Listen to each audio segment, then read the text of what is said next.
Atong sayro ng dugang pang mga balita sa Mindanao. Makauban nato si Cyril Chavez live sa Cagayan de Oro City. Cyril. Salamat Sara. Bag-ong milingkod nga gobernador sa Misamis Oriental, plano nga himuong legal ang pagbina sa pipila ka lungsod sa Misamis Oriental. Dako daw kining tabang sa panginabuhian sa katawhan. Aniya ang akong report. Tun-an og makigpulong matud pa si Misamis Oriental Governor Juliet Uy ngadto sa buhatan sa Department of Environment and Natural Resources 10 uban ang Mines and Geosciences Bureau kun MGB alang sa planong himuong legal ang pagmina sa probinsya atol sa inaugurasyon o sa kini sa gihisgutan sa gobernador aron mapalambo ang panginabuhian sa katawhan sa probinsya.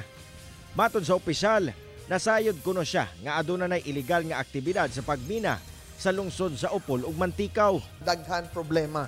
Labi na gyud ang mining sa Upol, Mantikaw, dapat gyud tutukan na siya dinha. So, tagaan tag panahon ni RD, ang ako lang hang yung RD para dili maggubot, dili magpatay diha kay gold na rabana ang istorya dinha.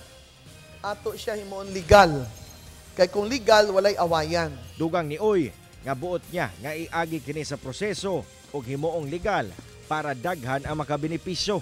Himuon na to legal para kung kinsay na ay papel, na ay approval, sige, sige siya kalot diya sa gold. Tuta anyway, na sa balaod, na ay share ang province. Na ay share ang province, na ay share ang municipal. So, asa man paingon ana ang share? Paingon sa katawhan. Kenumduman sa mga milabayng operasyon sa kapulisan, daghang individual ang nangadakpan sa lungsod sa Upol nga nagpahigayon og ilegal nga pagmina. Gani pipila sab ka mga kagamitan sa mga giingong minero ang nakumpiska tungod pulos kini nag-operate nga ilegal. Ginasuwayan pa sa GMA Regional TV 1 Mindanao nga makuha ang payag sa DNR 10 ug MGB 10 apan wala pa sila mitubag sa atong mga text ug tawag. Istoryahan na to unsay sulbad ni ani. Kay pila ra kuno kabukya nakasapi nga unsa nakadako nga gold ang ilang nakuha ambot kay man sa kita wa man sa nabahinan no may intag gibayad ang share ana sa province di makahimot tag daghan nga hospital nga bag-o. Kauban si Jaybert Pairat, Cyril Chavez, 1 Mindanao.